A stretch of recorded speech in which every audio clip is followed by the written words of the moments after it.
Good evening, everyone. I feel like this might be a good time to start. I'm so pleased everyone's managed to find a seat. It's so nice to see such a full house, so thank you so much for joining us. For anyone here who I've not yet met, my name is Francesca Oakeman-White, and I'm the founder of the Beauty Triangle. So we're here tonight to discuss the science of beauty, because I think we can all agree the concept of beauty is so difficult to define. You know, as a word, it means different things to each of us, and I'm sure as our conversation evolves, we'll open up all sorts of discussions into psychology and ratio and proportion and all the other things that beauty actually means to us. Now, our mission at the Beauty Triangle has always been to educate and empower our audiences on all aspects of their health and well-being, and always holistically, hence the triangle. But it's also been to connect you, the audience members, with the most expert voices in wellness. Which brings me to our amazing panellists who we have here with us tonight. I'm so excited to be joined by Oronix resident aesthetic doctor, Dr. Marco Nicoloso, leading optimization practitioner and body expert, Dr. Anna Marie Olsen, and also Lanzerhoff's sleep guru and neurologist, Dr. Oliver Bernath. And they are all here to open our eyes really to the most cutting edge ways for us to look, feel and sleep better. So that means everything from how our hormones, from how inflammation, from how stress impacts us, but also those sort of really clever ways that we can really optimize our aesthetic and also our physical well-being. Just one or two things to mention before we get cracking. You've probably all found a program on your seats. You'll have information on all of our amazing speakers here tonight on that, as well as a little referral card. So if you'd like us to connect you with anyone that you hear talk tonight, then just leave your name, your email address, tick the box, and we will connect you. We'll have time for audience Q&A at the end, so any burning questions, just please save them until then, and I promise we'll get to those. What else? Oh, we have an amazing goodie bag for you, so please don't forget to take that when you leave. We've got really cool stuff from Lanzerhoff in there, also from Mida Skincare, from Ishka, Form Nutrition, amongst other really cool things, so please don't leave it behind. That's enough from me. I'm going to stop talking. I'm going to pass over to our panellists. They're going to say a quick hello, and then we'll get started with the main discussion. So maybe Dr. Marco, quick hello, and where do you come from? Hello, everyone, and thank you for the invitation. It's a pleasure. I'm the medical director at Oronix, and it's a new facial aesthetic clinic that opened in St. James Street. So the most beautiful clinic as well. You will have to go, Can't apart from say Lanzerhoff, of course. Thank you so much for being here, Dr. Marco. Thanks. Dr. Anna Marie, welcome. Hello, I'm Anna Marie Olsen. I've been practicing in London the past 14 years. My passion started out to be aesthetic medicine. Moving forward, marrying aesthetic with regenerative medicine is what I try to do to help the people I look after optimize themselves in every possible way. Perfect, thank you. Dr. Oliver. I'm a neurologist by trade, but as a medical student got very annoyed that I couldn't define what sleep actually is, let alone what it is good for. And when I then studied it further, nobody knew neither. So I thought, hang on a minute, we sleep a third of our lives, we don't even know what it is. And the Harvard professor Hobson, as late as 1999, said all we know about sleep is that it cures sleepiness. I thought that's not good enough, and I got stuck with it. So now I see patients with sleep disorders at Guy's Hospital on the NHS and here at Lanzerhoff, but you all. So if anyone has any problems sleeping, which I think probably most people do at some stage or another in life, then Dr. Oliver is your guy. Well, thank you so much, all of you, for being here. We'll start firstly with Dr. Marco.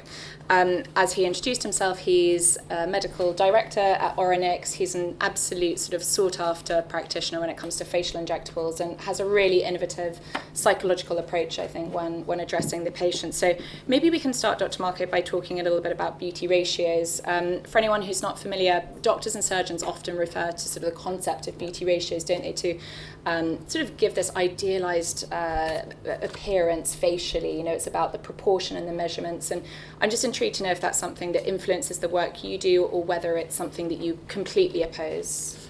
Well, I think ratios and proportions are very important because obviously beauty can be quite objective, but I don't like to be obsessed by it. Obviously, when I do my assessment and my treatment, I follow these rules, but I tend not to again be too obsessed because I try to follow the patient need, and then obviously every patient is different.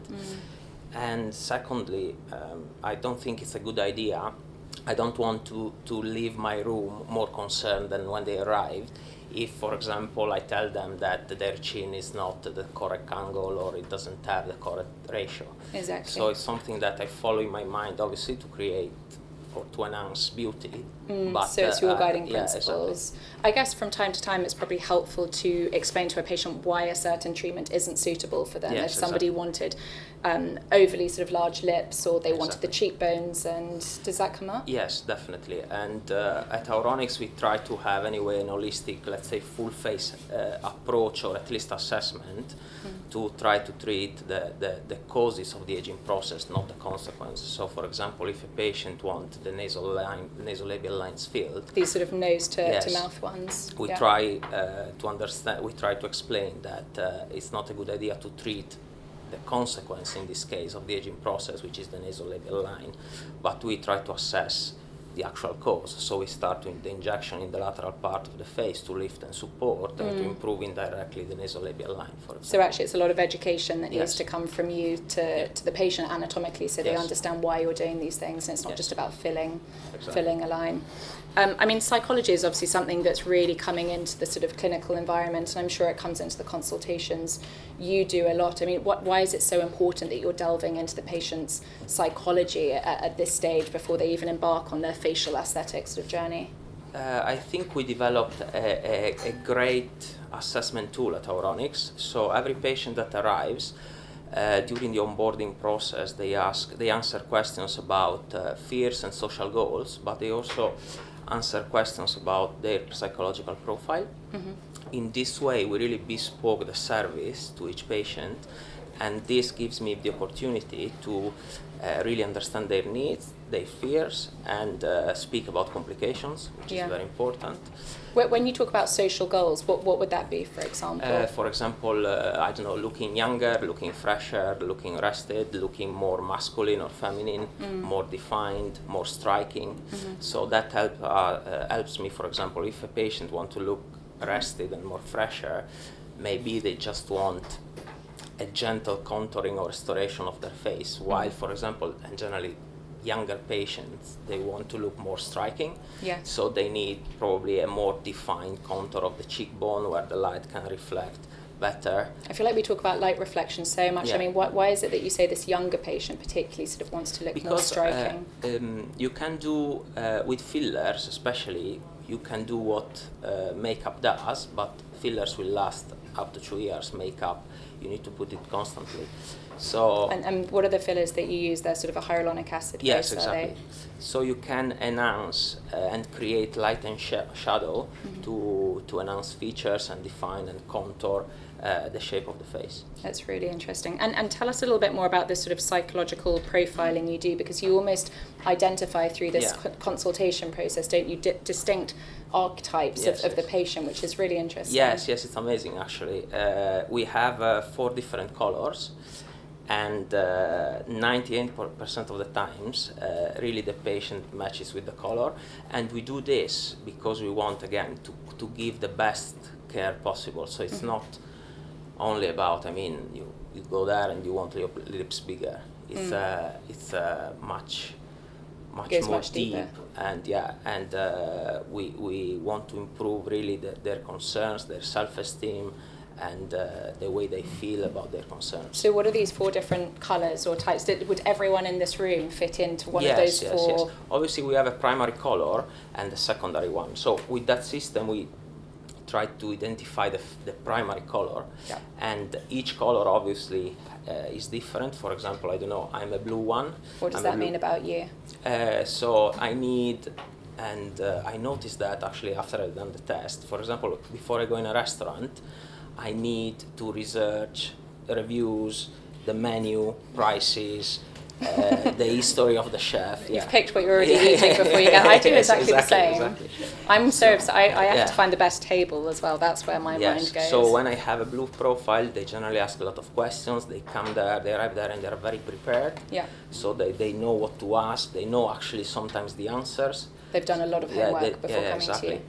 While, for example, red profiles, They are quite assertive, they don't have a lot of time to waste, so if I speak too much, maybe they tend to be a bit bored because they are almost in a rush, their time is precious.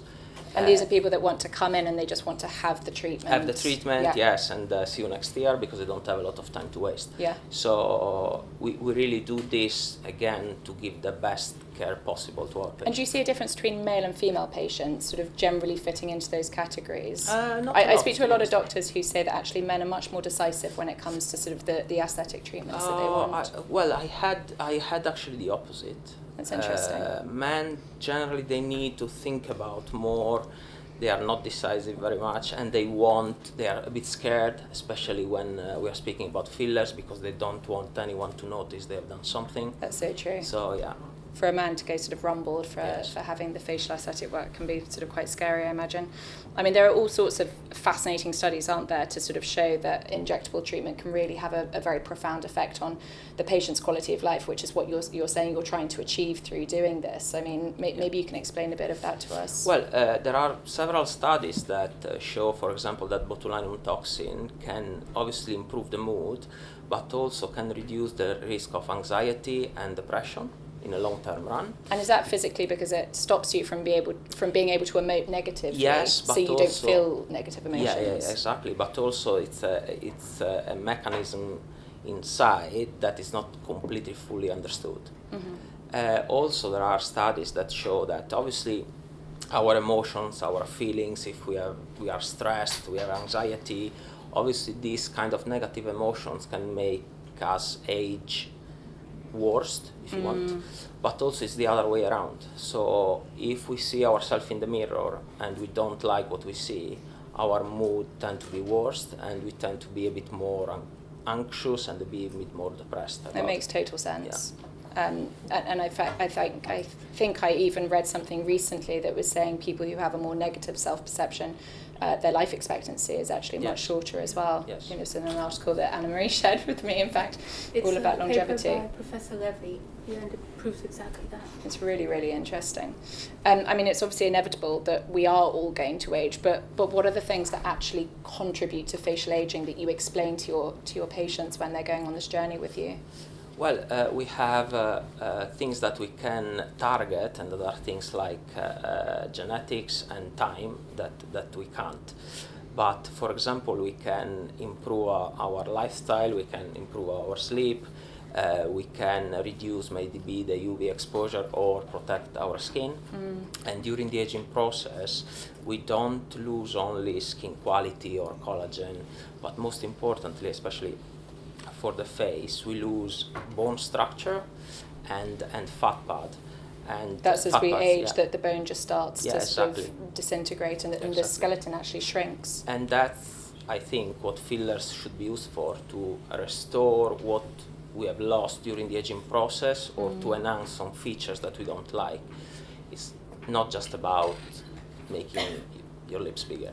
I think there's a bit of a sort of tricky sort of area where facial fillers go, where actually people are maybe using them a little too much in certain examples to actually augment, where you're right that their face was never like that to begin with. Yeah, and exactly. it goes back to your full face concept that you were talking about earlier, right? Beauty ratios, proportions, yes. Exactly. Obviously, everything needs to be a balance, I think. And you're spearheading a really innovative procedure at the moment at Oronix, which is micrografting, which is a really interesting hair stimulation procedure. But I mean, maybe before we discuss that, we can talk a little bit about hair loss. What actually causes that, and does it differ between the male and the female patient? Hair loss can have a lot of causes. What we see in the clinic is mainly because, anyway, we are not, let's say, hair or trichologists or hair experts. We see the early stages of androgenic alopecia, which can obviously affect men and women, and also patients that, because, for example,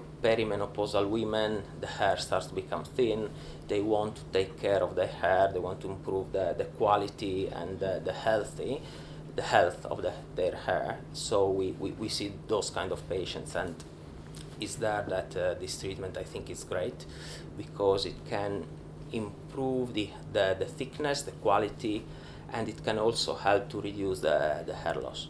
And I think hair is such a sort of psychological thing for all of us, men and women. Yeah. You know, your hair it's your identity for a lot of people. And I think, you know, as soon as it starts to fall out, you know, I've had friends who have sort of gone through pregnancy and then all their hair falls out, and it can have a huge effect on one's self-esteem, can't it? Yeah, of course.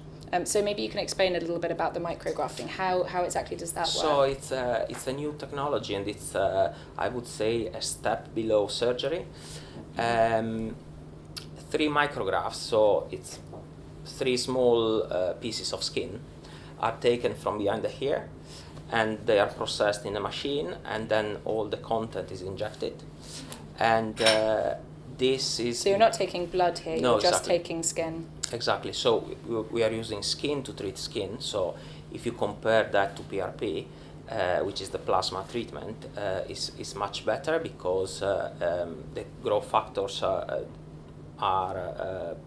stronger, they have a better quality, and also there are stem cells, so the regenerative component is stronger, and you need less treatments as well. And so how many treatments does it take to actually see some hair stimulation, You need 1 activity? treatment every year and a half, Yeah. and the results start to be visible after from 3 to 9 months. Really interesting. And is it painful to do? No. Have you done it yourself? No, but I want to have it. You've got a really good hair. Your hair is amazing. You're totally fine. Well, what's the feedback from patients who have seen you, having had it? So the biopsy, and then obviously you're injecting a lot of this sort of solution into the scalp. Yes. That must be painful. No, it's not painful. I mean, we use a tool that vibrates to distract from the pain, and to be honest, everyone is finding it quite comfortable, especially men. Yeah. Is it mainly men who are coming to have this treatment, or are you seeing any women come in? Yeah. I've treated women as well, but let's say it's at the moment I would say 80%, 20%. And what's the downtime on a procedure like this? Do you have to hide away for No, for you have a few days, plaster or? here where the biopsy is taken, and you treat it as a normal wound, so you have a plaster for 2 days, and you don't have to wash your hair for 2 days. Okay, I could just imagine away with that. And that's it basically. Okay, interesting. Well, if you do ever go and have it done, then I'll come and watch you do it. It's an interesting idea, though, that it's the sort of final step before you do the hair transplant. Yes, and I'm exactly. sure, conversely, it's probably really helpful for people who've maybe had hair transplants, Yes. but just looking to give To it that sort of maintain, extra sort of Yeah. boost. Yeah, exactly. It can help the quality of the hair that has been transplanted and the longevity of the hair as well. So a combination of treatments is generally the way forward if you want the best results. Obviously, this treatment don't work where you don't have hair. So you need to have hair. Okay. Otherwise, it can't stimulate regrowth when... Something to start with. Okay, makes sense. I mean, we often talk about all of these treatments. I think micrografting is a great example, actually really sort of benefiting our quality of life and enhancing it. You're obviously dabbling in a little bit of both. At Oronix, you're doing the aesthetic procedures, and then things like the micrografting, which are a bit more about regeneration. What do you feel actually does give the patient that sort of real quality of life back? Is it one or the other? I mean, what are you seeing best examples with? I think that in my field, at least, I mean, fillers can definitely have a huge impact because they can really bring patients back, but not back 20 years. But I had actually a patient I saw recently, and she said to me that you brought my jawline back to my premenopausal state, and I was like, okay, Yeah, great. and I bet it's a huge thing for sort of perimenopausal, menopausal women who maybe just don't recognise themselves so much in the mirror. Yes. Or, you know, we often hear stories of people who have suffered a bereavement or sort of serious illness, and that can suddenly really dramatically change and sort of age the face overnight, and so that must be a very powerful transformation for them. And I want to say also that all this anyway is done in a very natural way. So generally, you don't notice fillers. When You shouldn't notice You shouldn't. them, yeah. You shouldn't. When for me they are done properly, you don't notice them. Yeah. So we are all about supernatural results. I like that, supernatural, but also supernatural. Amazing. Well, thank you so much, You're Dr. welcome. Marco. That was Thanks. really interesting. Thanks. And Dr. Marco will be here if you have any questions for him, then put your hand up at the end of the evening, and we will come to those. Next, Dr. Anna Marie Olsen, who is also an absolute aesthetics guru, my go-to girl for all of these things as well, but as she explained, has a real passion for regenerative medicine and longevity as well, which I think makes her really unique in the field of aesthetics. Maybe, Anna Marie, we can start by talking about how you even came to be so passionate about regeneration, because you've had sort of your own experiences, haven't you, that sort of made you understand that the power of working so holistically. Yes. When I was 18, I was lucky enough to survive a really bad car accident. However, the problem was that at the age of 25, I had the knee that was the age of 90. And my colleagues told me that the only option would be total knee replacement treatment, which of course I was too young to have. And using my Greek background, which bases a lot on ancient Aristotle's philosophy, which is if there's an effect, there must be a cause. I'm thinking, okay, arthritis, what's the cause of arthritis? And if so, can I help it? Can I reverse it? And doing my own research, I came across at the time what was the very early fetal stages of stem cell treatments. And I decided, I just said, okay, I'm going to go for it. And it changed my life. I was able to dance. I was able to do all the things I love to wear, high heels. And I still haven't had the knee replacement surgery. So that's good. That's phenomenal. And anyway, any treatment I propose to my patients is always something that I've tried myself, or I have reason to strongly believe in it. So I have that background from regenerative medicine, and then again, going back to my need to always find the cause behind the effect, and touching on something that my colleague said before, I felt that as an aesthetic physician, I always dealt with the end result of what was happening underneath. Mm-hmm. So I totally agree, there are certain changes that happen anatomically that result in the formation of a nasolabial fold, for example, but what is actually causing that? So why is our bone tissue disintegrating? If in some way I can delay that from happening, I will obviously then achieve the golden rule in aesthetic medicine, which is the absolutely natural effect. So rather than me injecting something, is this something I can do to just help you stay the way you are and not get older? So it's so interesting, because actually so many doctors sort of talk about having to be sort of investigators and to really sort of unpick the patient's background and their medical history. And sometimes I think you're filling out all these forms and you're thinking, this is a bit pointless, like why do you need to know all this information about me? But actually it goes to show it's so important for you as a physician to understand the causes that have taken the patient to your door in that way. Yes, exactly. And I'm very happy to see that in the recent years, there's been an emerging field where colleagues like me agree and believe that the future in aesthetic medicine lies in marrying regenerative medicine, what we call biohacking, and aesthetic medicine. Because we're all getting to live longer because of the advances in medicine. We're not getting as sick. So we have an increased lifespan. So what we want to do is, as we're living longer, look good for the age we have, but also not only look good, but be able to function as younger people.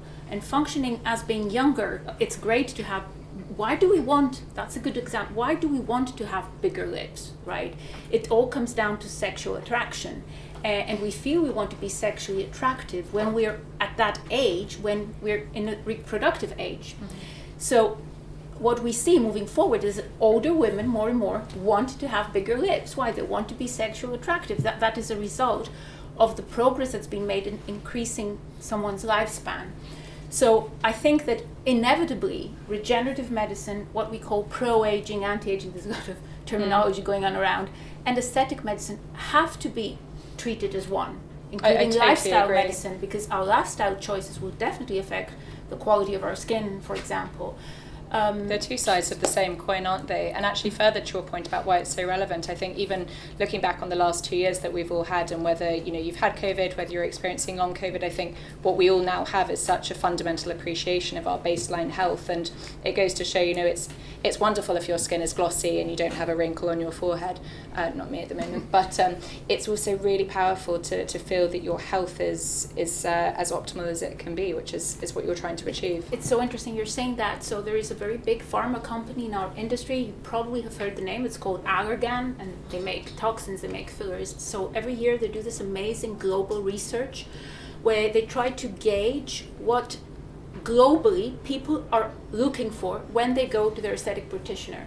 And observing what people ask for in the past 10 years has been extremely interesting. So we had the early ages of aesthetic medicine where people wanted to look more beautiful. Then we went to, I want to look younger.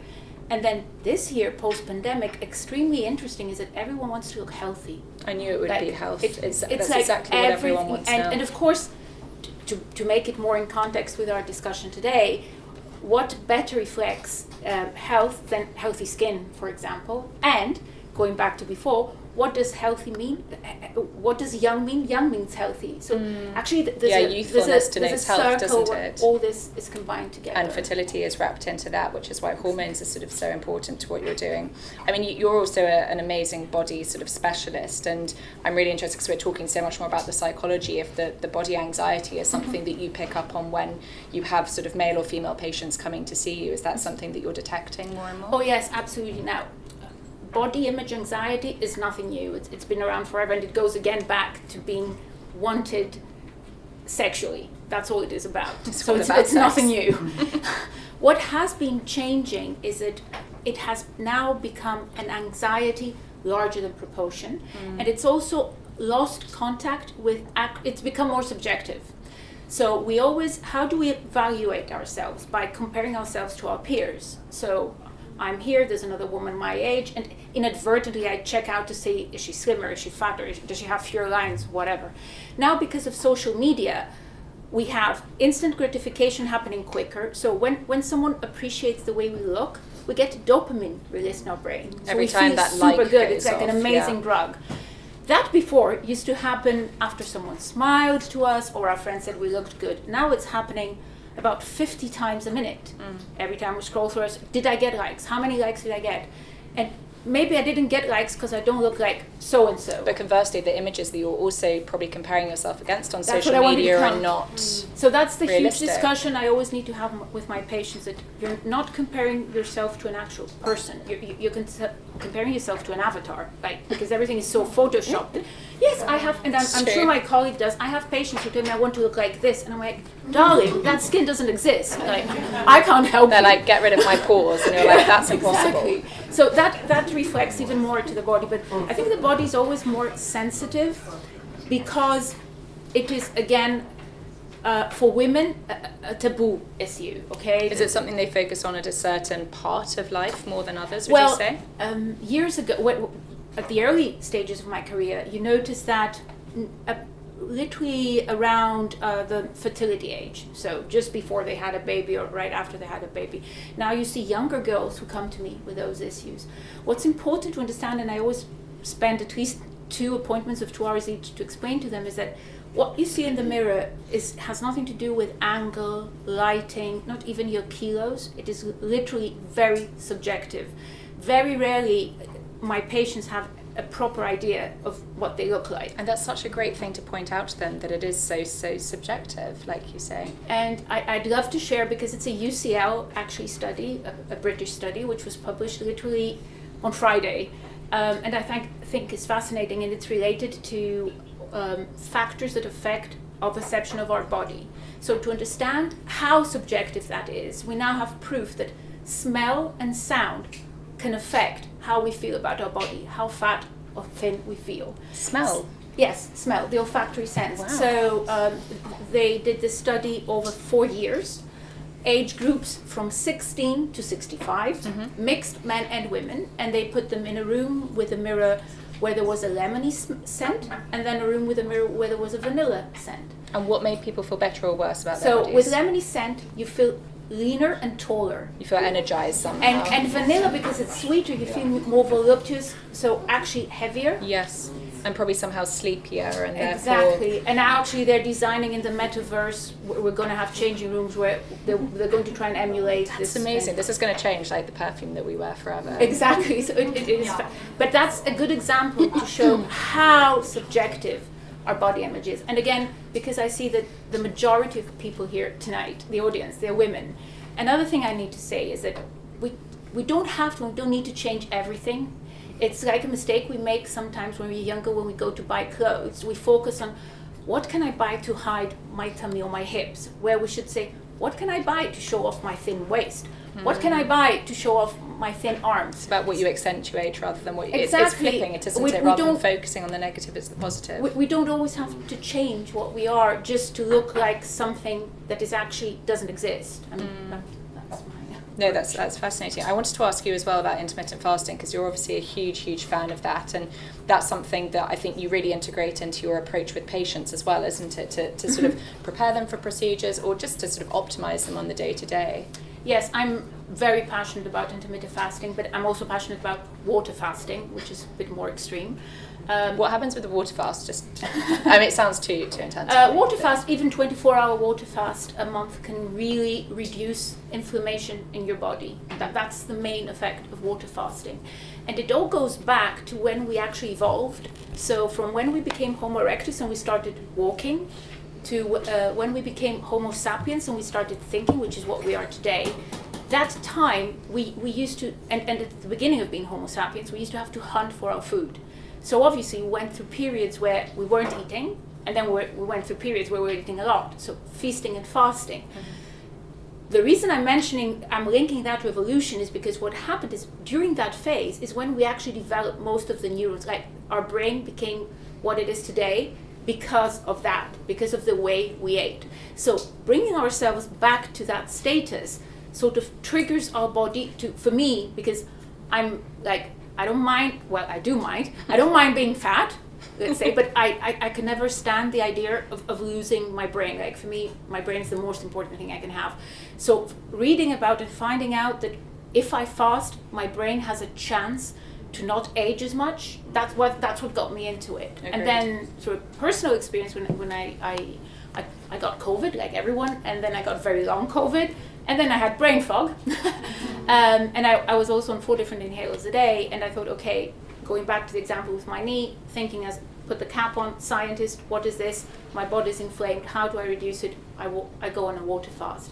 So I don't advise all my patients to do it, but I think doing the intermittent fasting is a wonderful thing to do halfway there. So you're still getting your brain cells, make sure they're staying young, but you're also in an excellent way maintaining your weight, because now we have evidence that people who do intermittent fasting inadvertently control the number of calories they consume. Mm-hmm. I've also found it really helpful and beneficial for creativity. I think I've shared this story with you when I actually went to Lanzerhof at Self-Integrity, and I had a whole week there, and you're so limited, I would say, in the calories that you're taking, and it's delicious, but it's small, the portions. Mm-hmm. And I always remember drinking broth with a teaspoon, and it was the longest hour of my life.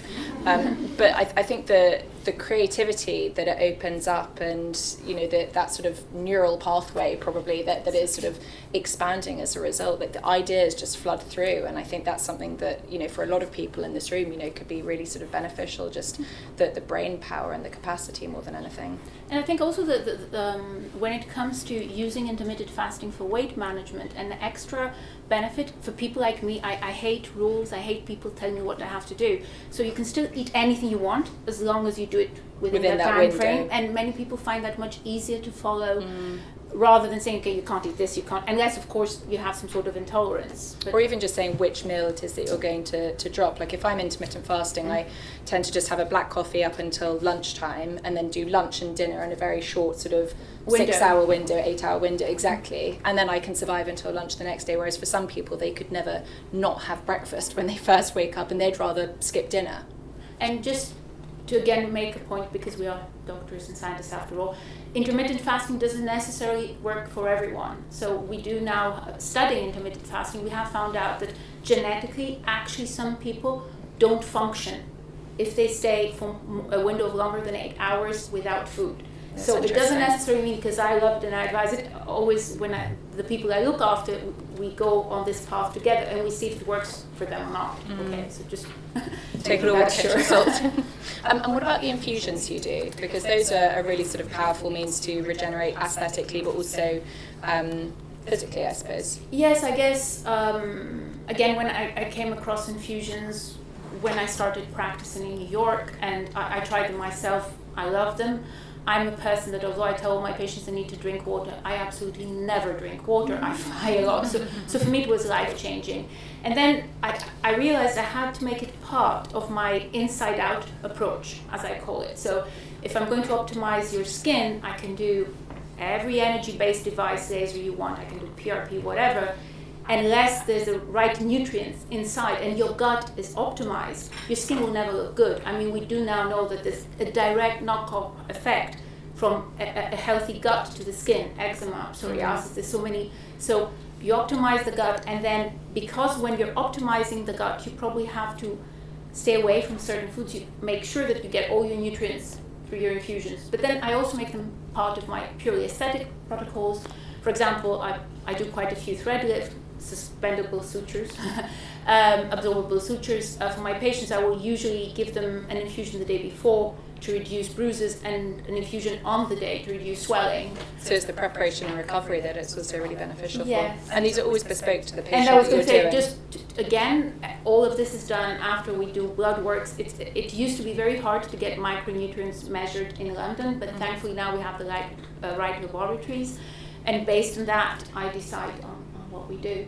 And you sort of mentioned that you use these often to sort of optimise the outcome of a thread lift, but you do some amazing sort of very forward-thinking treatments, particularly the body. You do sort of the body filler and the body threads and the stem cells. I mean, what are you seeing the best, most exciting results with at the moment? I would say exciting because there's a momentum now for injectable biostimulators. You've all heard of it, or to make it more simple, Profilo, for example. What does the biostimulator do? It's encouraging your It body encourages your to own body to produce collagen, because usually your body needs some sort of trauma to do that. Now we understand better the pathways, and we're able to inject molecules, peptides that help your body do that. Up until a year ago, most of the colleagues who used these for the body had the problem that we had to use about 12 syringes for an abdomen and a couple of arms. The industry obviously realized that was an issue, so I'm very happy to say that now the two major players, which is Sunakos and Profilo, they both come out with body versions. I'm staying on this because, and actually I was inspired to mention this as a key treatment based on the last patient I saw before coming here today.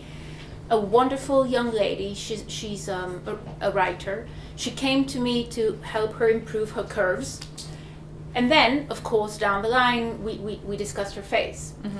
And we realized that at around between the age of 35 and 50, you do have to sort of compromise. If you want to have a very slim body, you would have to have some fillers on your face because you're losing fat from your face, or the other way around. She decided she wanted something extremely subtle, decided not to change her weight. So we said, okay, let's go back and optimize her skin. She came to me today and she said, Anna Marie, what I realized is that nothing has given me as much confidence as firm body skin.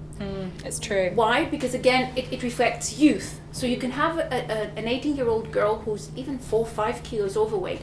She can still look really good. Why? Because her skin is firm. Okay. And that's such a positive message as well, because it goes back to all shapes and sizes are beautiful, and actually it's how you feel in your skin. And if the texture, if it's not crepey, if it's not lax, if it's got good elasticity, if it's plump, exactly as you say, it feels youthful and it feels healthy. Yes, to be honest, I hadn't even appreciated that myself until literally my patient 5 p.m. today said it to me, and I thought that's a very good takeaway message.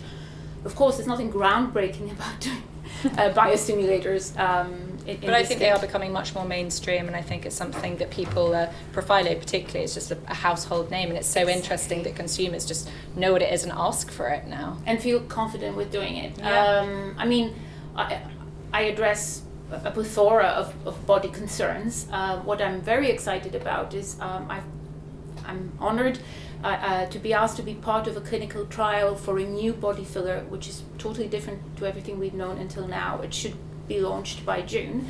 And what's very interesting is that part of this clinical trial, for the first time ever, is actually being done in the United Kingdom. Mm-hmm. What will this body filler predominantly, where will you be using it? So you can use it actually both in male and female patients, because quite a few male patients are happy to have some body filler injected to give them good pecs, if they're really, really small. And of course, females, usually it's, as I say, to improve their curves.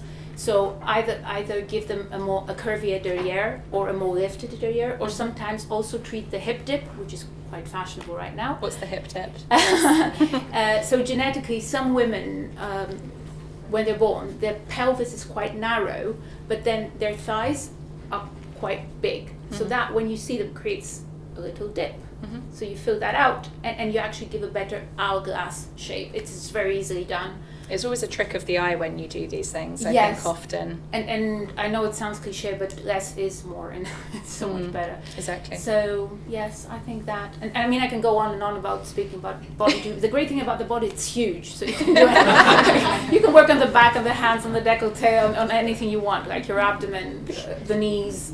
And never pharma get bored. companies make sure we always find something new to worry about. So like the elbows. It's so true. I remember it when we were all washing our hands and sort of sanitizing the life out of them with COVID, and suddenly everyone was talking about how popular Profilo was for the backs of the hands, because Exactly. all our skin was falling off, basically. That's so interesting. And finally, what about the things that we can do from home? So we know what we can do when we see you in clinic, but anything like supplementation, I mean sleep, I'm sure Dr. Oliver will tell us all about, but what are your tips for sort of enhancing longevity at home? Okay, I'm going to start by using this amazing phrase one of my lovely patients told me 4 years ago, and ever since I always repeat it. A beautiful, stunning young lady. And she said to me, Anna Marie, I eat super clean. I exercise a lot. I sleep well, but every now and then I have a double burger to stay sane. So that sort of... That is living life yeah. in balance, though. Because we tend to forget about our mental well-being, because if we start going down the rabbit hole of, oh my God, I didn't do my intermittent fasting today. Oh my God, I didn't have enough water. So let's make that clear. And then I sort of like to narrow it down to the S's. So I would say the first S would be skin.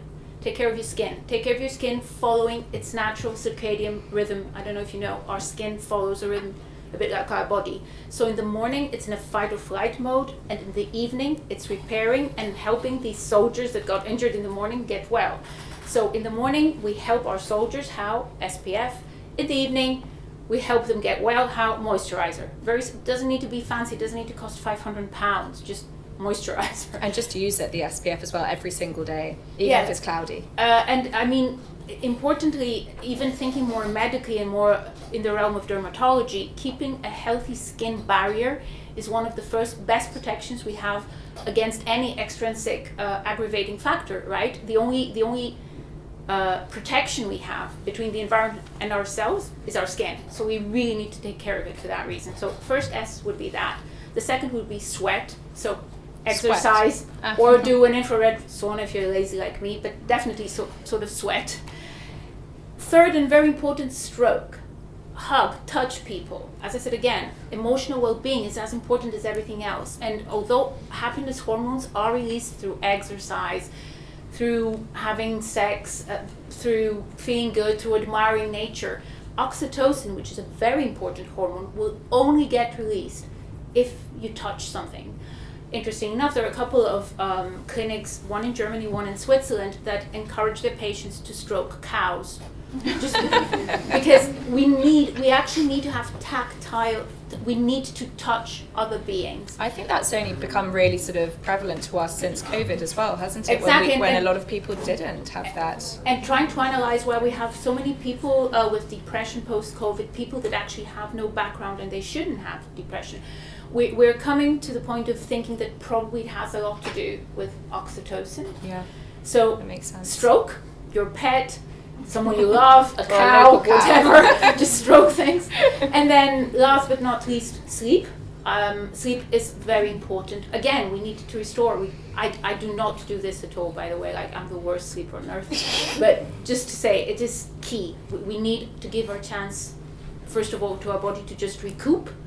And there was a very interesting, sleep is related to being attractive. Again, a study in Sweden in December came out and saying that people tend to not want to socially interact with someone who appears sleep deprived. So no, but yeah. So I think even for that reason, just sleep. It makes perfect sense. Yeah. Yeah. I think that's a really nice introduction to what Dr. Oliver probably has to say as well. But thank you so much, Anna Marie. It was absolutely fascinating. No, it's just There you go, we're done with you. We don't need you anymore. No, joking. Thank you so much.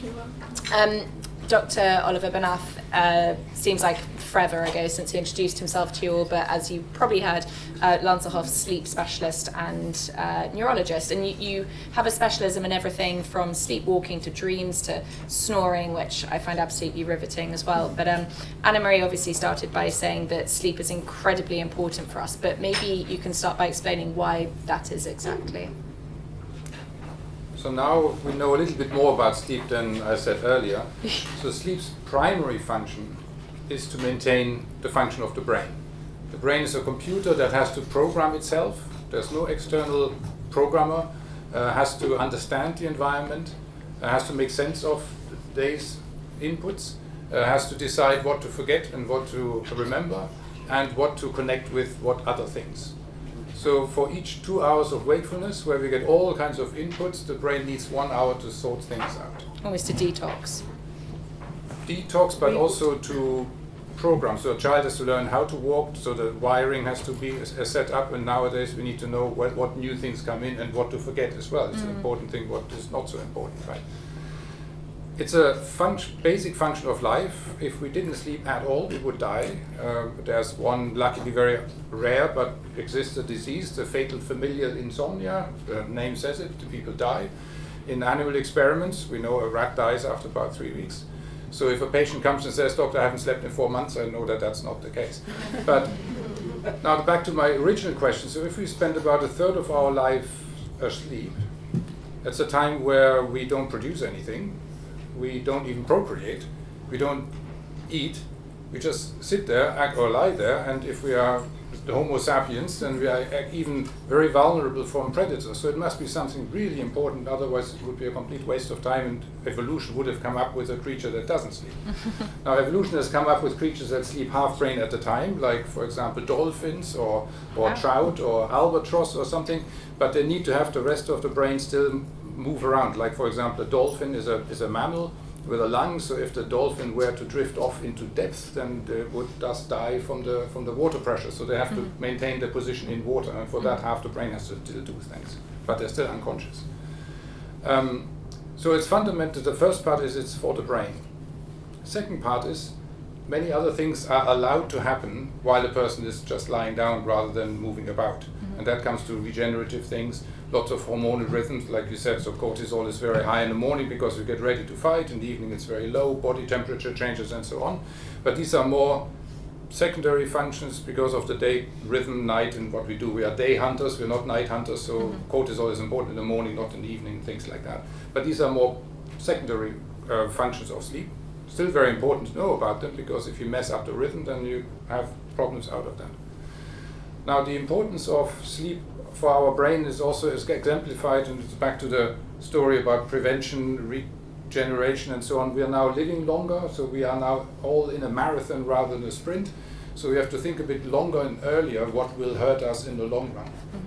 And just recently, Alzheimer's and dementia has taken over as the #1 cause of death rather than heart attacks and cancer. So the brain will get you if you don't look after it, basically. Yeah. So nowadays we have to think a bit earlier as to what are the things that we can afford to do and which ones we can't.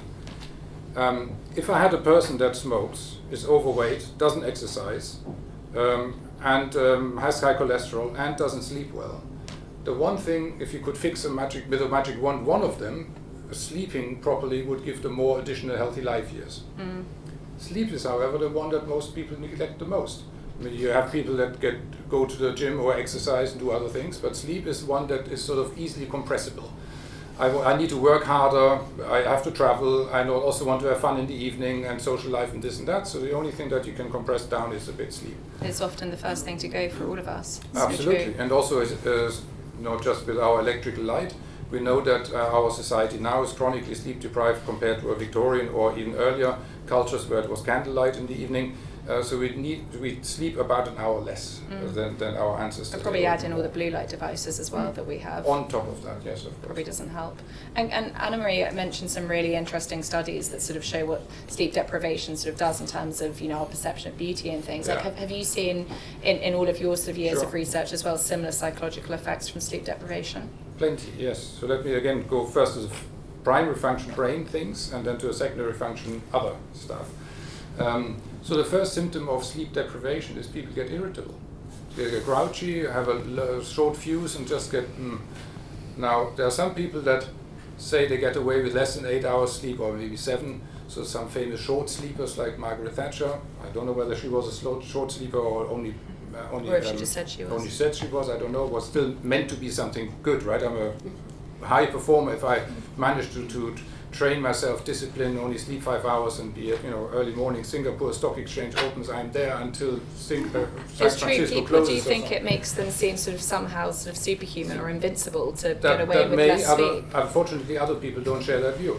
So Which is a good maybe thing. Margaret Thatcher would have been more pleasant to be with. I don't know. But so that's the first. So that's why quite often with mild sleep deprivation, your better half can maybe tell you more earlier that you are slightly sleep deprived. So tiredness and feeling sleepy is relatively late. Then come obviously concentration problems, attention span shrinks. People that have no time in life, maybe they're a bit sleep deprived and can't pay attention more than 30 seconds, which is again not a sign of genius, but rather than being sleep deprived and not having the mental capacity to stay with something for longer. And then ultimately, of course, tiredness.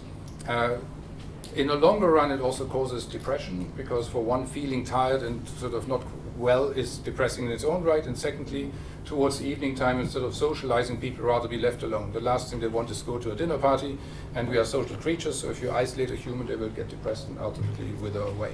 So sleep deprivation and tiredness feeds into that. And then a big one, most of us probably drive a car, is falling asleep at the wheel because one is tired is the number one cause of fatal accidents, in particular for professional drivers. There's a famous quote, it's a bit macabre, but it brings it home very nicely. A person says, "I would like to die like my grandfather, in peace and quiet in sleep, not like the other people in his car screaming in terror." so it's huge. Yeah. I said it's macabre, but one remembers it.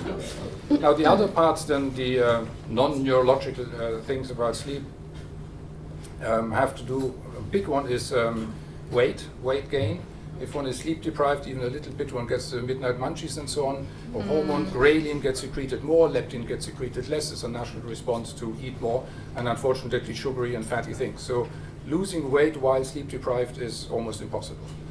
Next ones have to do a lot with immune system and inflammation. So even mild sleep deprivation maintains a level of low-level inflammation with all kind of long-term consequences that we have. And then, of course, back to aesthetics and beauty and the like. As you said, it's about sexual attractiveness. So if I go back to Neanderthal times, a female Homo sapiens can produce however many children, but a limited number. And it's quite an investment, obviously, right, to then mate with that or the other male.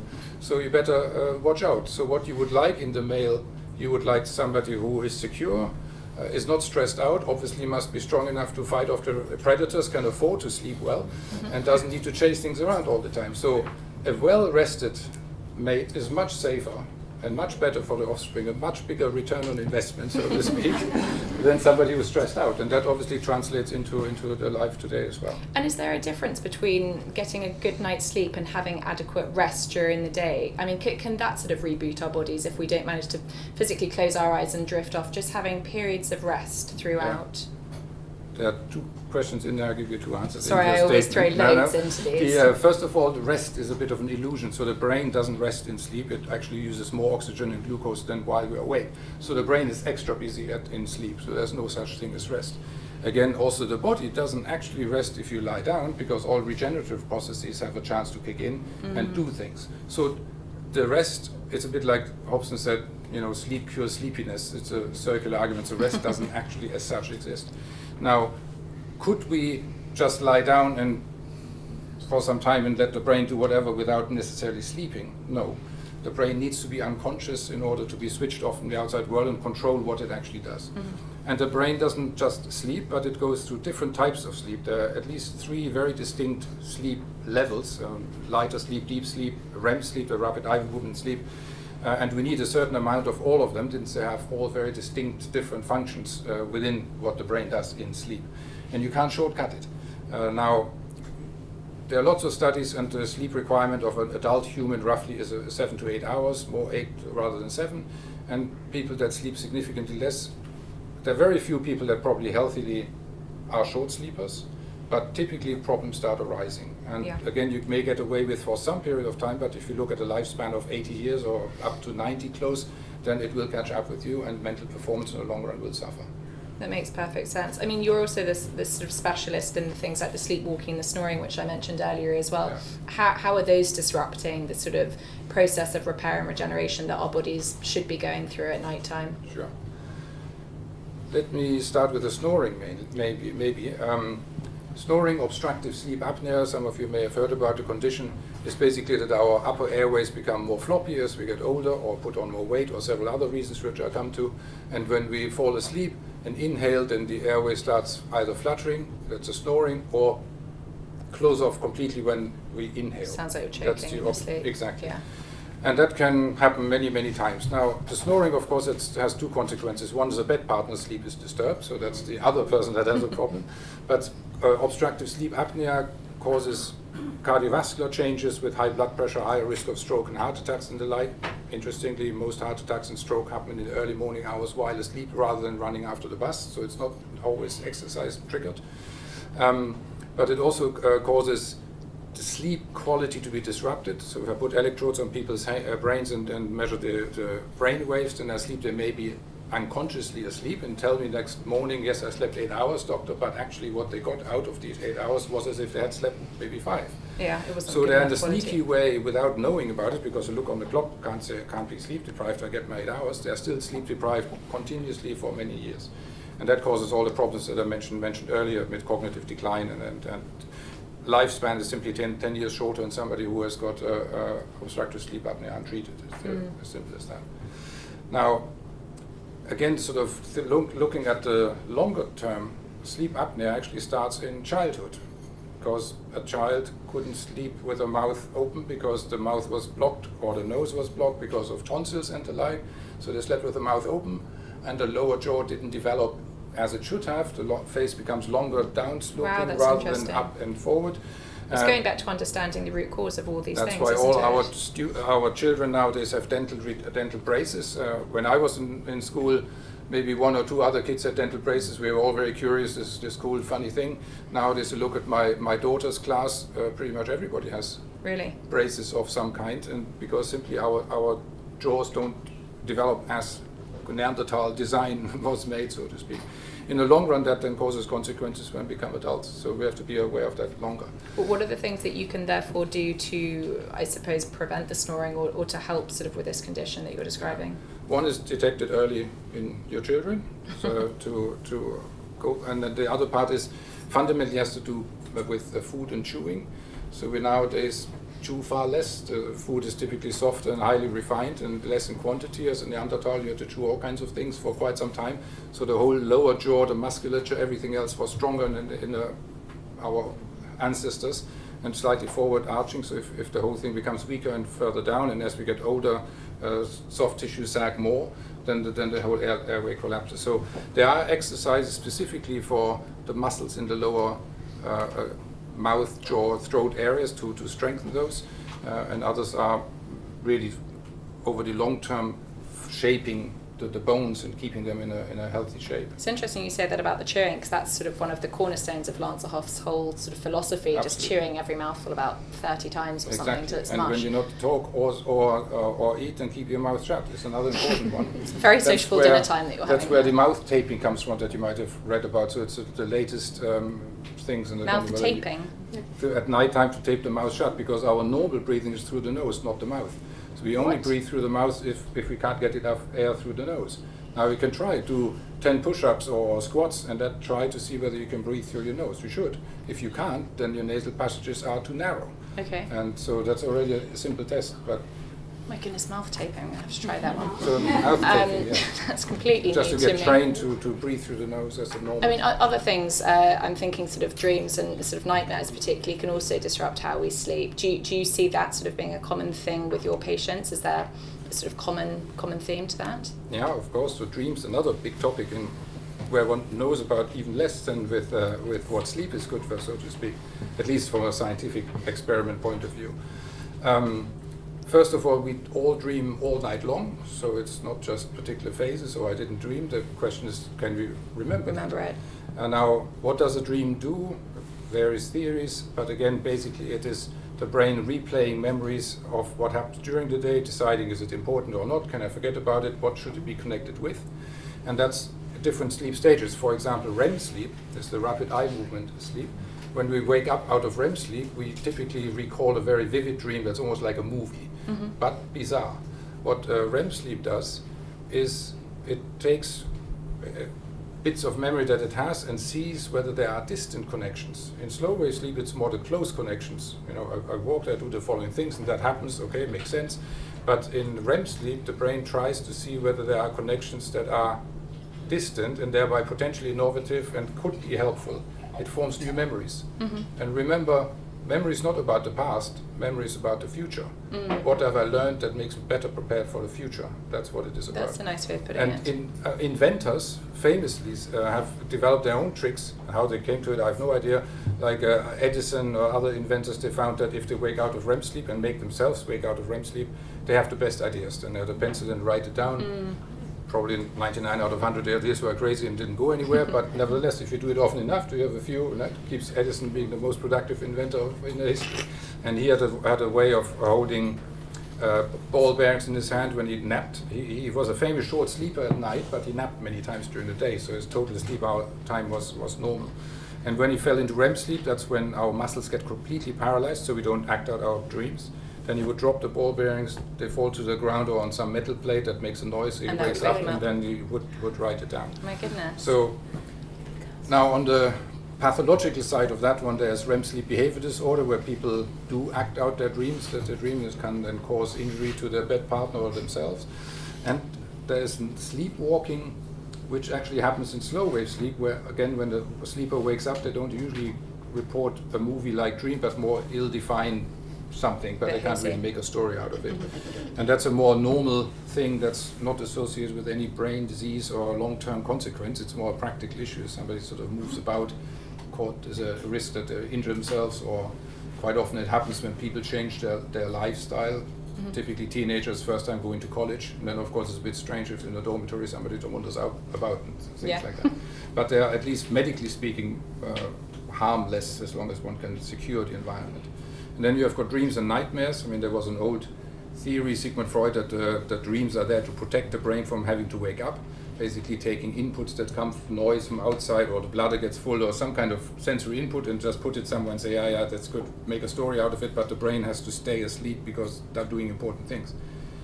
That may be so, but nightmares don't really let us sleep, do they? So they don't protect our sleep terribly well.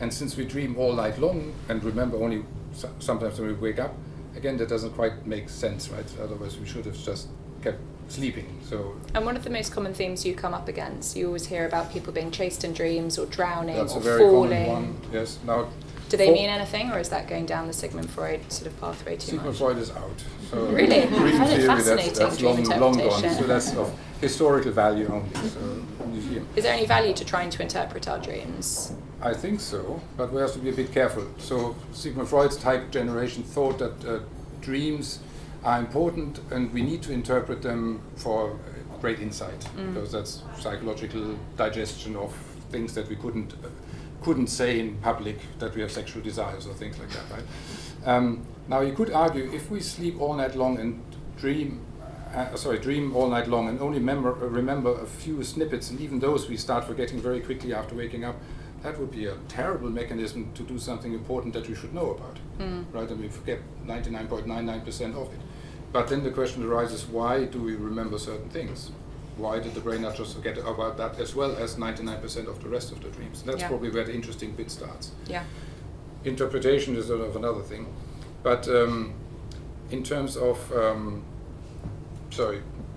I think it answered your question. I think that's pretty good, yeah. Yeah. Pretty succinct. I wanted to ask you about the sort of link between hormones and sort of sleep deprivation, because it's something that comes up a lot whenever we do talks based on hormones, on menopause, sleeplessness, insomnia is a massive sort of side effect that a lot of people experience, perimenopause as well. Is that something that you sort of come across? Yeah, of course. I mean, we haven't talked about insomnia at all. That's the most common sleep disorder, if you so wish. Now, we all experience trouble sleeping at some point out in our lives, but when it remains chronic, then it's an issue that needs to be addressed. It's an important disease to address because, as I said, in the long-term brain health, it is detrimental, and long-term insomnia does have problems. And you're right, hormonal influences sleep a lot. And in women, of course, there are many times either pregnancy or menopause and so on, where hormones go all over the place and do various things. And about 2/3 of women that go through menopause will describe sleep problems, at least for some months of that time, and some women even for several years thereafter. And what's causing that? The imbalance? Imbalance of hormones, the drop of estrogen and progesterone, of course. So one can go into that and try to correct that, either by taking hormone replacements or by more natural things, like, for example, soy products are very high in estrogen or phytoestrogens and so on. So that would require a much more detailed and personalized approach. But yes, absolutely. And another specialist who would sort of look into hormones more. And when you and I were speaking sort of earlier, you mentioned sort of a really distinct link between sleep and pain, which I was interested to hear a little bit more about as well, how that sort of affects one another.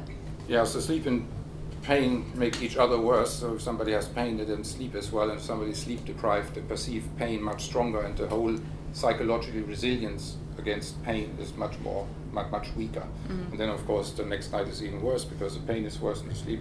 So it's a vicious cycle. So that's why in any chronic pain condition, one needs to treat the pain and the underlying reason and all of that, but equally also protect sleep more.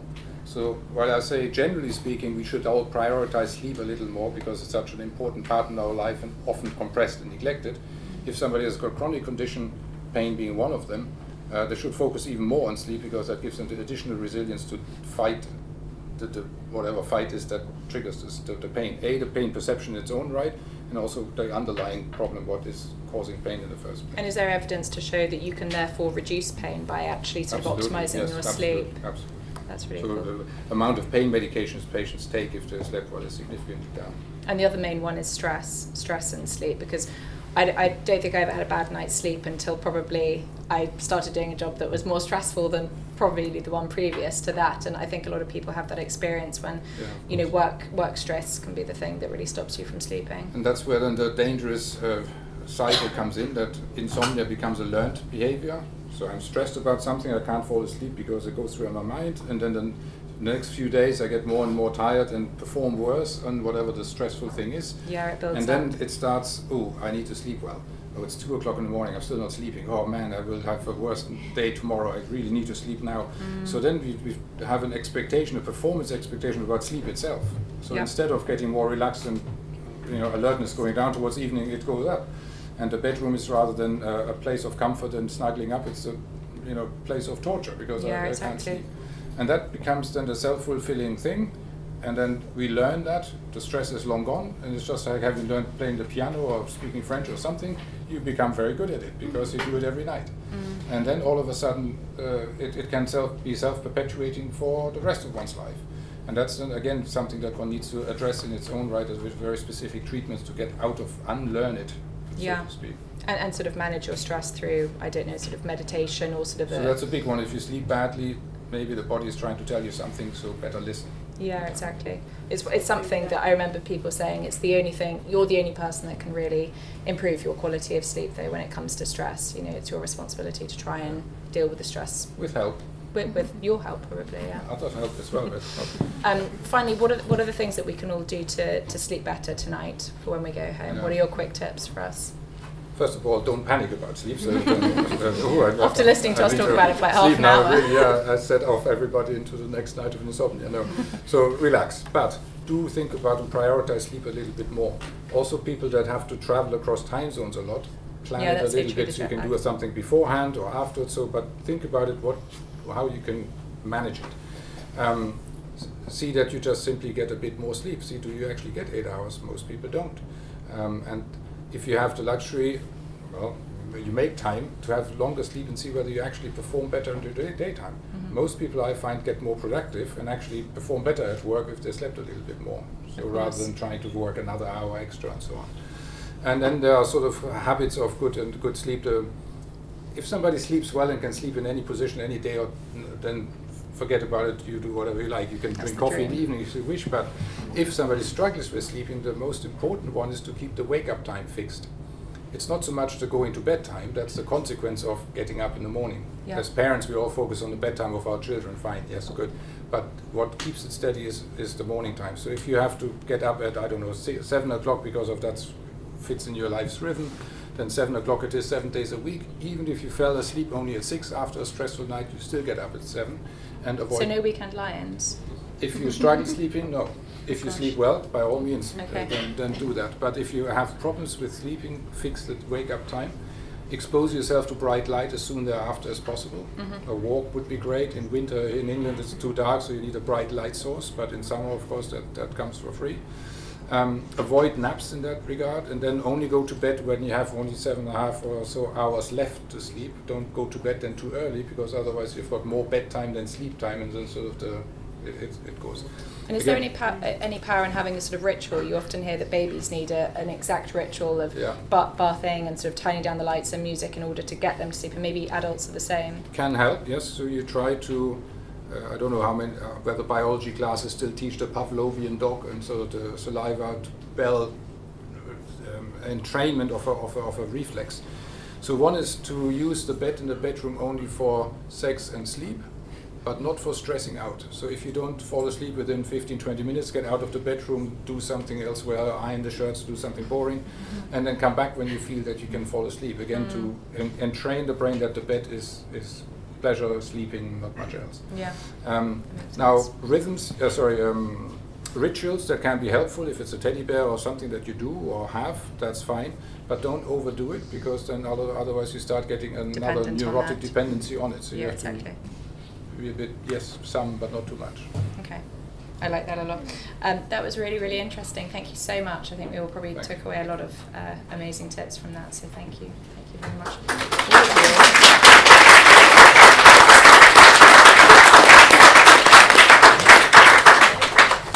I think that very much brings us to the end of tonight's discussion. I just want to say, a huge thank you to our speakers. I think what all of them have in common is just this amazing, as each of you have identified, sort of ability to go down and really address sort of what the root cause of all these things your patients are presenting with, whether it's facial aesthetics, whether it's sort of the body optimization or the sleep. You're creating very meaningful therapies through the work that you do with your patients, and it's really impressive.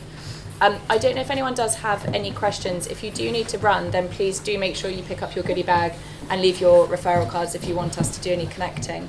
If you do have a question, throw your hand up and we will come to you. You over there straight away. I just have a question around sleep. Is there such a thing as too much sleep? So people, well, first of all, it's a bell-shaped curve. Most people are on the 8 hours, and there are some people that healthily can sleep less, some more, but it's fairly limited. Typically, if somebody consistently needs more than 9 hours sleep, there's a problem somewhere that needs investigating. Yeah. Thank you. There was a question over here. Is there any link between food and sleep? So either like eating too late or the types of food that you eat? Yeah, certainly. Cheese gives you nightmares, I always This is where it heard. came from. I was thinking, is there any science behind cheese giving you nightmares? Now, one thing that you said, not everybody reacts the same way. So some people can eat cheese and a charcuterie until the nighttime and heavy Indian curry and still sleep well. But generally speaking, we shouldn't go to bed too hungry or too full. Now, if you eat just pasta or rapidly digested carbohydrates, 3-4 hours you become hungry again and you start waking up. Or put it that way, you wake up but you can't go back to sleep. We all wake up after every sleep cycle briefly, but it's the question whether we can fall back to sleep. If your stomach then says, I'm hungry, hunt something, please, go up and take your spear, then you won't exactly, yeah. But if you get too full, that's the same thing. The gut shuts down in sleep and doesn't actually do terribly much once you fall asleep, so it doesn't really keep digesting all that well. And then you get bloated overnight, and so it's not good. What's for most people probably best is maybe a light dinner like a salmon or a fish or something that has enough protein in it to last you for several hours, but not being hard to digest and so on. But I think that's one where personal preference is probably the biggest. Now, obstructive sleep apnea, or snoring, if somebody chokes and the airway collapses as the chest is trying to inhale, then the suction in the chest that's trying to get the air in also gets the stomach acid up. So a very common side effect of obstructive sleep apnea is gastroesophageal reflux. And people may describe that rather than snoring, and particularly if they sleep alone, there would be nobody complaining about the snoring potentially. So that plus sort of high blood pressure, difficult to treat, sleepy during the daytime, that is for me an alarm bell to check the breathing at nighttime. Question over here. Dr. Bernath, are there any signs in the eyelids that could sort of suggest that you might have sleep apnea? Are there any clues in the face that might help you? I mean, If you can't one hear would be, it. thanks very much, Jonathan, for your question. I mean, one, yes, of course, as I mentioned earlier, we are being well rested is a sign that we are confident, safe, and master of our destiny, and thereby a good mate, right? So there's something about the attractiveness that comes through that. That's why it meets aesthetics a lot. Now, we are very good as humans to pick up these things on facial recognition, right? So moods and so on, and that being one of them. There are certain areas that particularly express themselves around the eye that has to do with hydration, how full so when we lie down, there's obviously much more fluid still in the head. Venous return is slower than if we're upright. So if we are upright for 20 hours, then our face will start sinking in, of course. There are syndromes, specifically one like the floppy eyelid syndrome that is highly associated with obstructive sleep apnea, where just tissues over are too lax. Typically, so people have tearing of eyes because the lower lid has a little gap to the eyeball, and thereby the tears don't go to the normal duct, but actually just overspill. And that's a common one. I don't know whether you see floppy eyelid syndrome a lot, but yes. And that's one that you would refer then to an eye then I would specialist, send to Jonathan. to Jonathan, yes, of course. Or my wonderful colleague, Rashna, who's in the Pathway Guide this week. Yeah, absolutely. Edie. I was wondering if you've ever treated sleep paralysis. Absolutely, yes. What is sleep paralysis? So sleep paralysis is when people wake up and physically, literally can't move. Not just, I'm so tired. Wow, I what can't, causes that? But actually can't move. So that happens, as I mentioned earlier, in REM sleep, we dream a real scenario, the brain thinks about it like in wakefulness and sends movement commands to the muscles to move whatever the dream is. So the motor center in the brain sends the command out. The muscle doesn't do anything because there's a switch in the brain center, it just disconnects and nothing happens. So that's why we are completely paralyzed in REM sleep, other than the eye muscles and diaphragm, so we move, and men get an erection in REM sleep, which is normal. So if that switch doesn't work properly, in sleep, people get REM sleep behavior disorder and act out whatever dream they may have. But if the switch still is on while you're awake, you can't move. So if a person wakes up out of REM sleep and the transition into wakefulness is not complete, then they would have sleep paralysis. Now, sleep paralysis is medically harmless. Nobody has ever come to harm in sleep paralysis or stop breathing or choke, but it can be scary if it happens. If it happens often, people get used to it, but usually it lasts for 10, 15, 20 seconds. It feels like an eternity because people think they had a stroke or something. But it's a normal phenomenon. It is much more common in people who have got narcolepsy. It's almost a hallmark of narcolepsy. And the other similar thing, when it's not associated to just waking up, is then cataplexy, the laughing fit. Again, in narcolepsy, as a thing, when you tell somebody a joke or some emotional change, can make you suddenly angry, but jokes are typically more sudden. Then the person falls to the ground because all the muscles go floppy, just like in sleep paralysis. There are nice YouTube clips of also animals get that. There are dogs that we had in Stanford that selected genetically. So if you show them the food, then they come happily, and then when they get closer to the food bowl, they all flop to the ground. They're fully awake, but just floppy. My goodness, I don't even know where to go, this lady.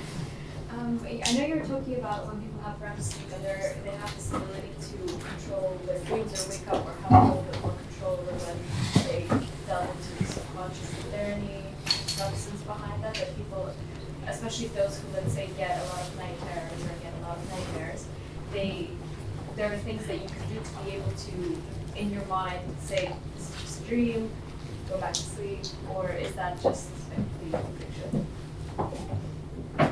There are two things. One is there's something called lucid dreaming, where one more or less actively participates in the dream. Yeah. And that's sort of, again, in the stage of waking up from REM sleep, not quite wake yet, so in between. And some people can practice that, so to speak, to stay in that state longer. Typically, in REM sleep, you would be just a passive observer and you don't influence it as such.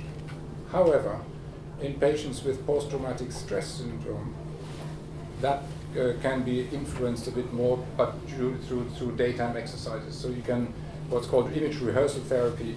So if you have a recurrent dream of some threatening figure coming to the bedroom, which is a very common theme, then what the therapy would be, you write down this dream in as much detail as you can, so that you really become uncomfortable and get anxious. And once you've got really worked up, then you start continuing the dream, so you make it up in an ending that's happy. So the threatening figure turned out to be your dad, who came late home to work and wanted to give you a good night kiss, and everything was fine and happy. So then you're nice and calm. And you rehearse that just like practicing the piano over and over. And with that one, you can quite often get rid of the dream content. If somebody has got post-traumatic stress syndrome or trauma, quite often that doesn't do the trick, and then the dream changes and they find a new story, because there's still something that needs to be worked up that the dream's trying to do, but doesn't quite manage. But that's something where you probably should have somebody should have help. Are there any questions over here, this gentleman?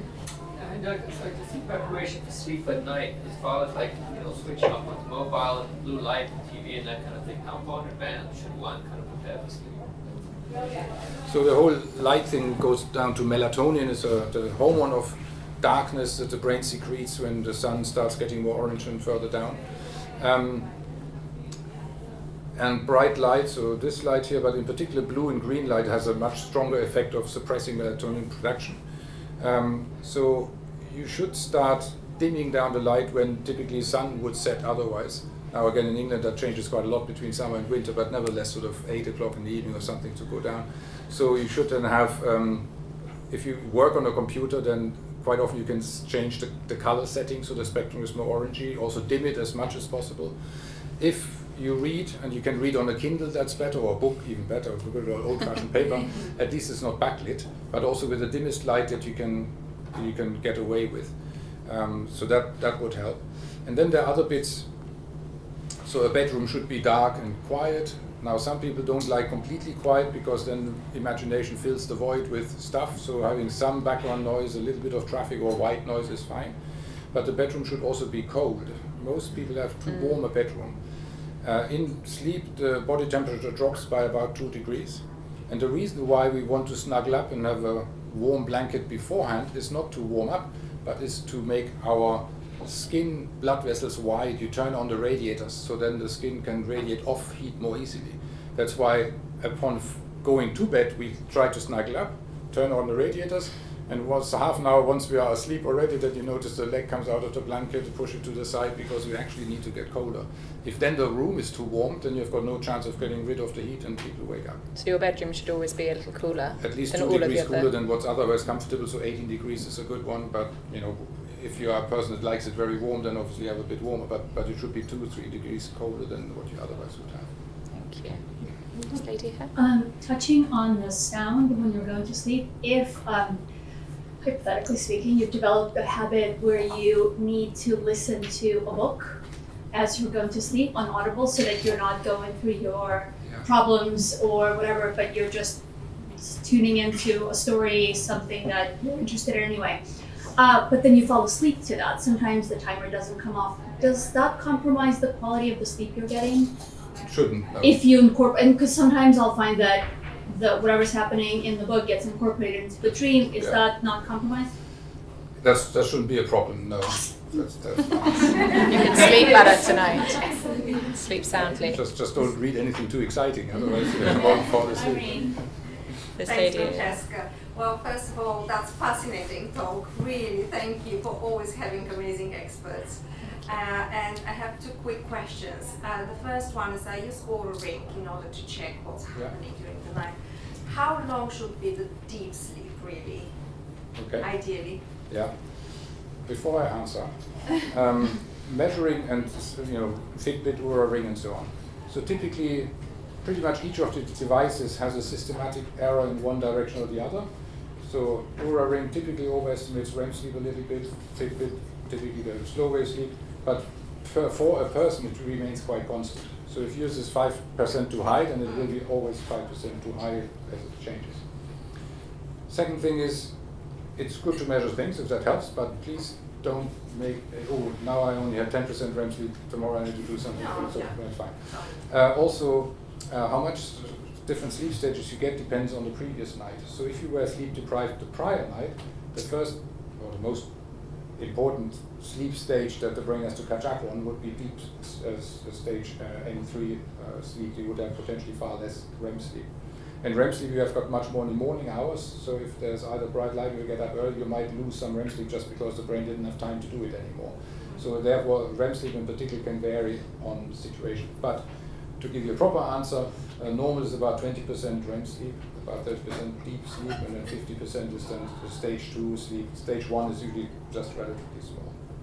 Now, deep sleep 30% is also life stage dependent. As we get older, we get a little bit less deep sleep. So in somebody age 60, it's probably more like 20%. If somebody 70, you may not have any at all.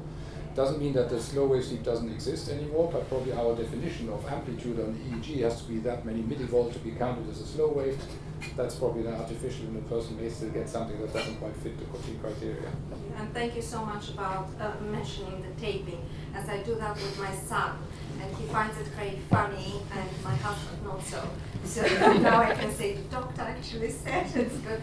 And some sucking affects, yes, and I research mewing therapy and Dr. Mew is a good friend of mine. Both of my children went to Dr. Mew. Yes. Oh, brilliant. Oh, good to hear. Fantastic. And final question, just to involve the other experts as well. I find that sometimes the muscle to muscle, as I do treatments myself, and I find that people actually sometimes have over-tensed muscle to muscle. And he said we don't chew enough, but at the same time, stress actually can create bruxism, TMJ, or grinding fatigue during the night. Do you find as experts that when the muscle is over-tensed, you get more laxity on the jawline? Have you noticed that, or? Dr. Marco, do you want to start with that, and then maybe we'll ask Dr. Anna Marie? If you have a good muscle, generally you don't have a lot of skin laxity. When you treat bruxism or muscle hypertrophy, you need to be careful not to over-treat it because it can cause skin laxity. So again, it needs to be a balance. Dr. Anna Marie, Totally agree. Yeah. Totally agree. Do you see anything with your it makes energy sense. The based? more volume you have, the more to pull back, the less laxity you will see. But then you have to control the amount of toxin. Yeah. Usually that's why it should be done over a couple of appointments, so you don't observe the laxity. And you wouldn't use any energy-based devices sort of there just to try if there was laxity? Bruxism, for laxity, yeah, but if personally, I would address injecting the muscle to muscle. Second appointment a couple of weeks later, then a couple of weeks later to see if we need to. And would you agree that some special face exercises would help to actually release the tension? Who goes for that? Yeah, I mean, yes. Generally, you can have also underlying dental problems maybe, so it's always good to see a specialist. And then, I mean, if you have just an hypertrophy and you need just a bit of toxin, it's quite straightforward and that's it, that's risk-free. Thanks a lot. Thank you, everyone. I think we might finish there with the questions. If you do have any more, then all of our speakers are going to be here. I'm aware it's probably getting late for a lot of people if you've not had dinner, etc. But thank you so much for all coming tonight. It's been amazing to have you. And of course to our amazing speakers. So please come back. We'll see you at the next one. Thank you.